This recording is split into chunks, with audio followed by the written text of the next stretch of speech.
Hey guys, welcome to my May 28th DVD update. Yeah, I know, I'm a little late with it. I'm really sorry. I was doing a film shoot, which I talked about in the Around the Town video.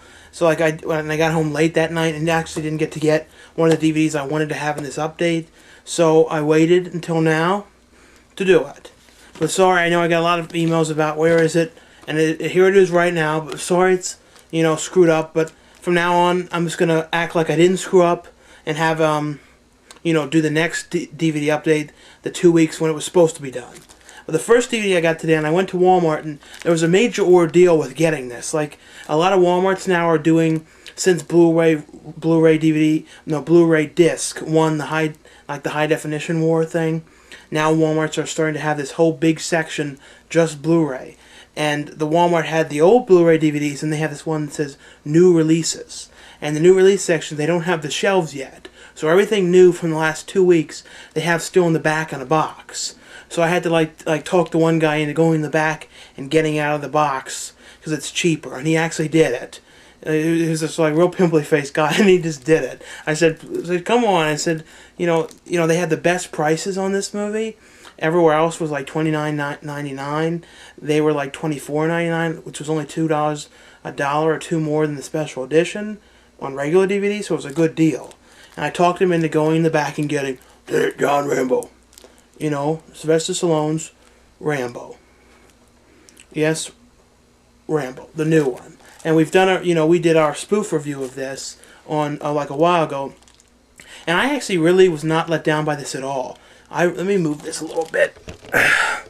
The lighting, I think it's better. It's got a weird kind of cover, so it's kind of hard to see it. It's like flashy and stuff.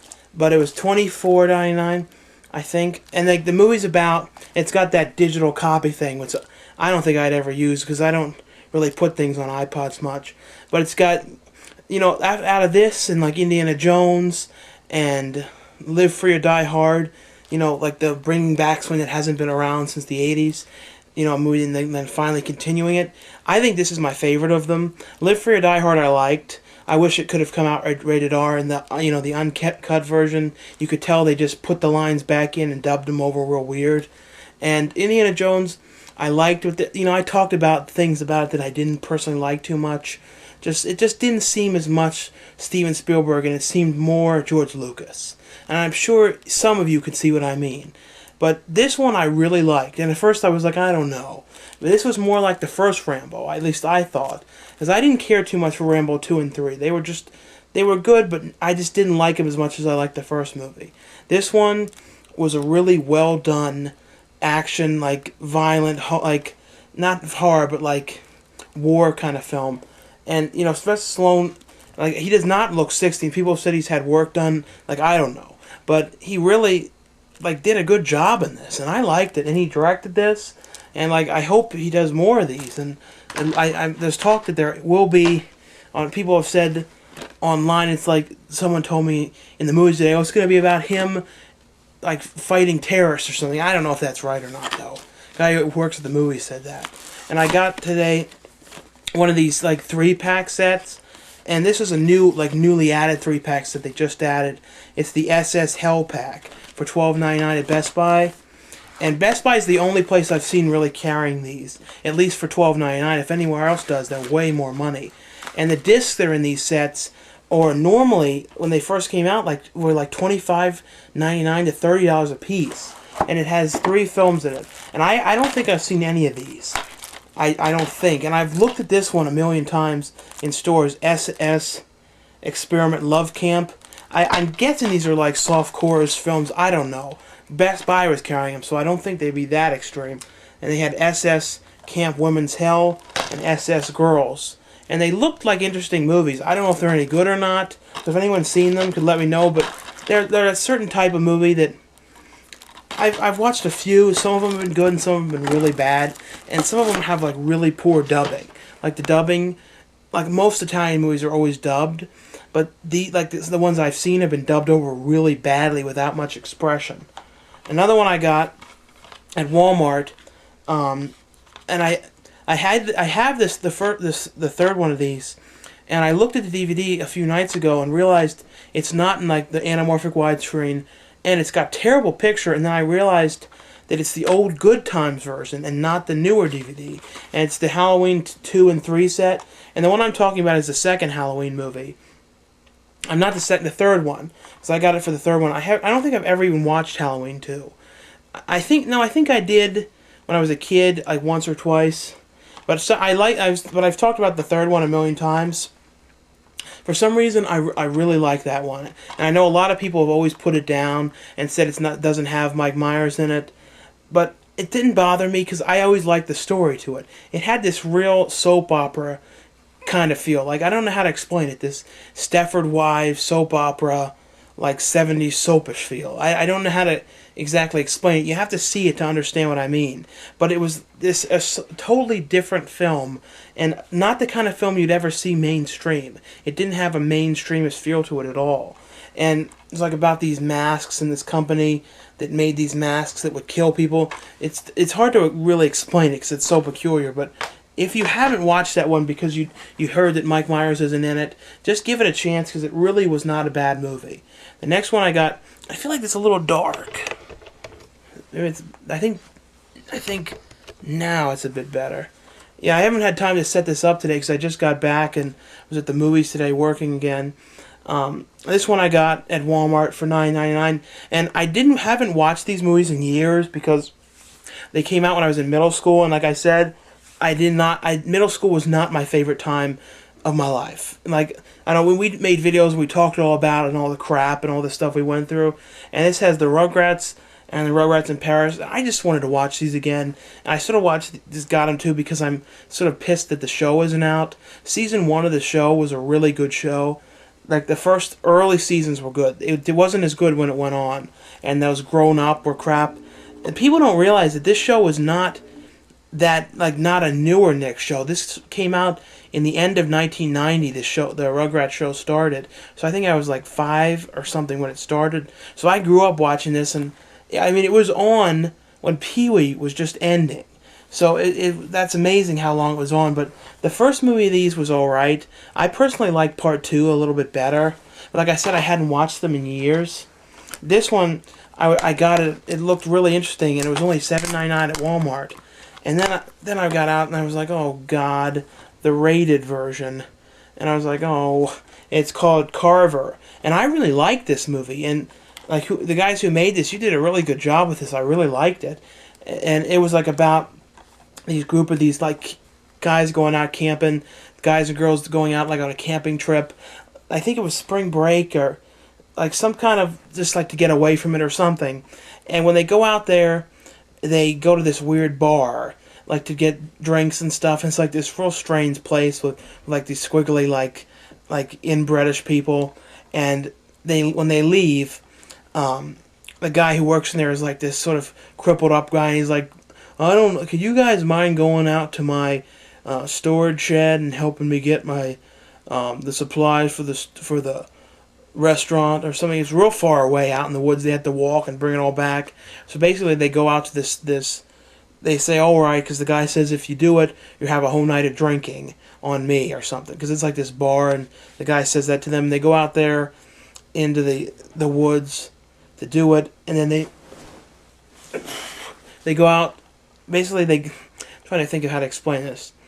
They go out into the woods, and they walk, and they get to the house. Then the house, they go in there, and but you know how a lot of people, and I'm sure you've done it. If you had the house over somebody, or you've gone to someone's house, you like look at their stuff, or like look at the things on the wall. You touch something. Well, the one guy bumped into these drawers and opened up this found this secret cabinet with these like snuff films in them, and they start watching them and like discover the secrets of what these people are, like what you think they're doing or something. You don't really know, but it's like this horror film, and then you find out they're in it, and you're not really giving anything away. But just check this out. This is the R-rated version. I liked it. Like, I don't know if anyone's seen this and knows what's different about the other one, but I'll have to check the other one out too. But it goes for a real high price online though.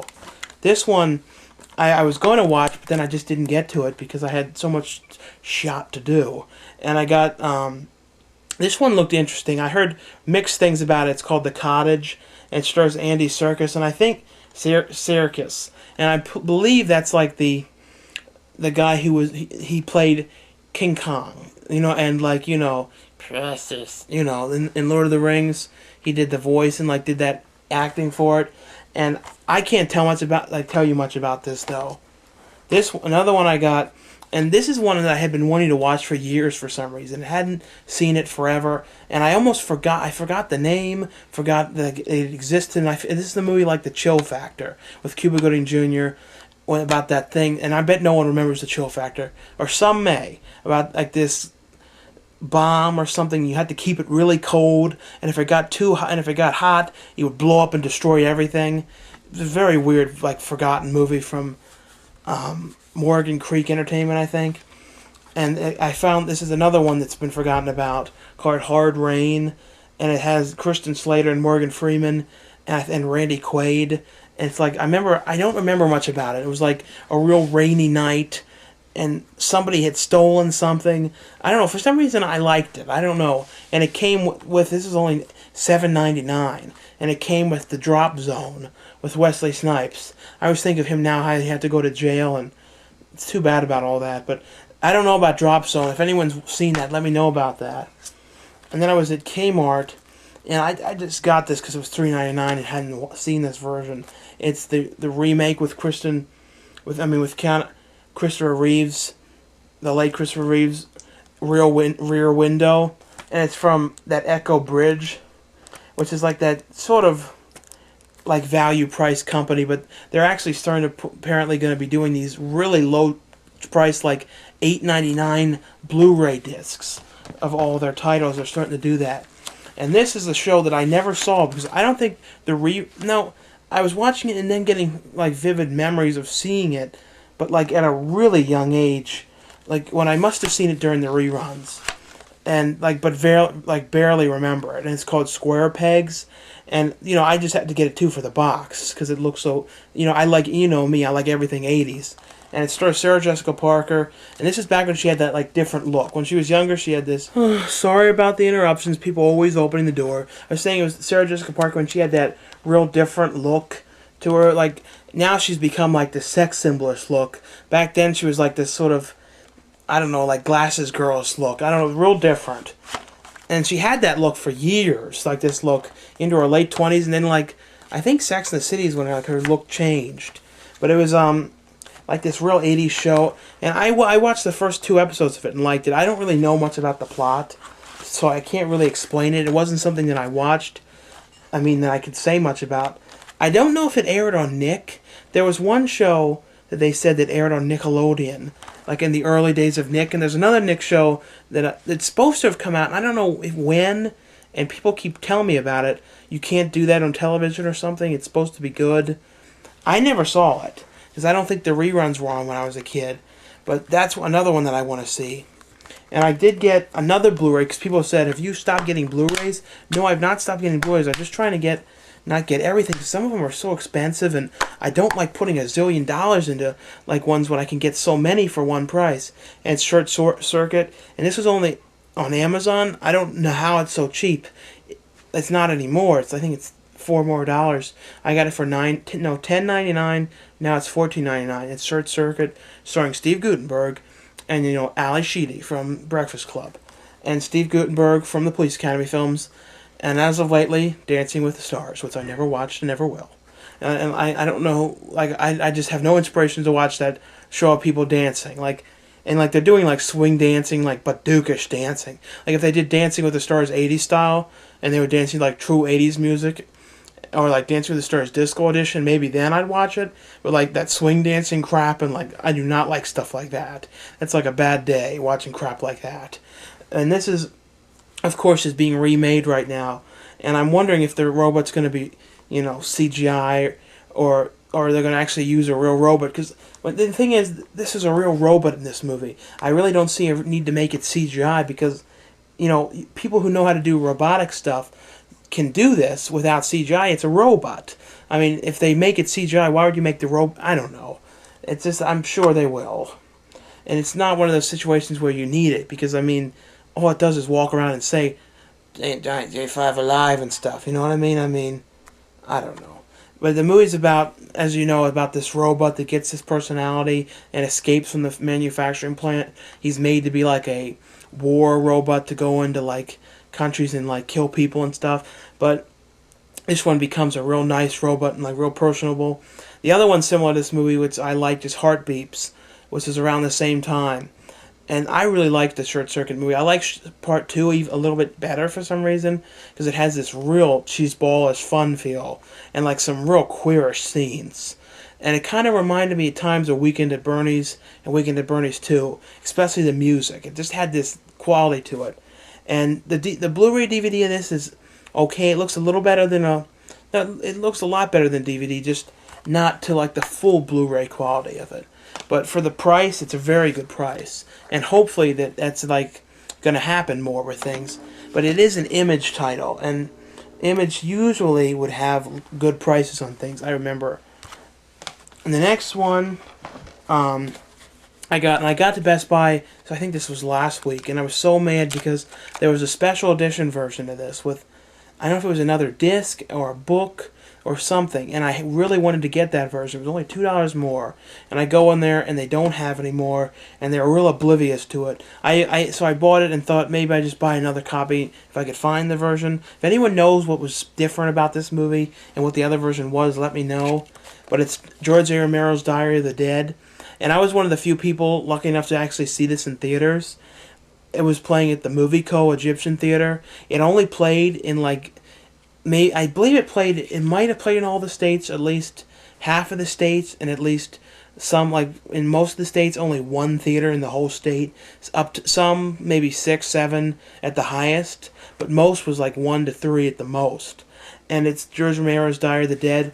And the thing about this movie that was too bad was that it had to come out right after Cloverfield, when it was done years before, and just took forever to get a distribution.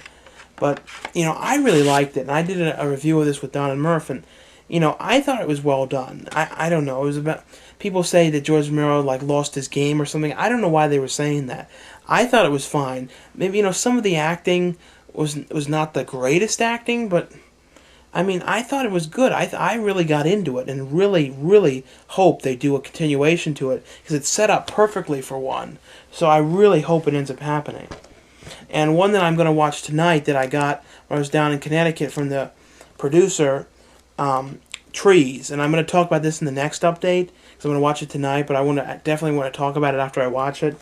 But I want to put this up as soon as I can, because I'm so late with this. And I got 2 other ones that I'm going to be watching and talking about in the next update. I'm going to put them in a pile to watch and talk about. And I got the new version that includes nudity, added in nudity of the film Kicking the Dog. And I think this is going to get distribution, the guy told me. I don't know what company, though, so it will be coming out to stores soon. So he gave me an advanced copy of it. And another one, this is out from York Entertainment. And I saw the guy at the Chiller convention giving out the DVDs, and then talked about it in one of his DVD updates, and he sent me a copy of the movie. It's called The Sadness, and it looks very cool. And and he wrote me this real cool, nice letter about the film and explaining it and everything, like all this stuff. But I'm going to definitely watch this and let you know, let everyone know what I thought of it.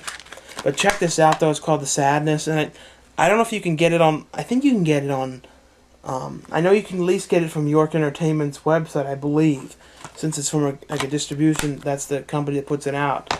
And so again, sorry I was a little late with the update, but thanks again for everyone for watching and for subscribing. And I'm going to, and I mean this, get onto that damn my favorite 90s horror films. I didn't get to it last Tuesday. I should have. I was that was one of those days I was at the job until late at night, and I was so crapped out I just didn't do it. But I will. I'm going to probably do it like this weekend, probably, so I can get it put up by at least Monday or Tuesday. So don't worry, it's going to happen, and I've been really thinking about that one, and I want to make that a really good one. But anyway, thanks again for watching, and see you later.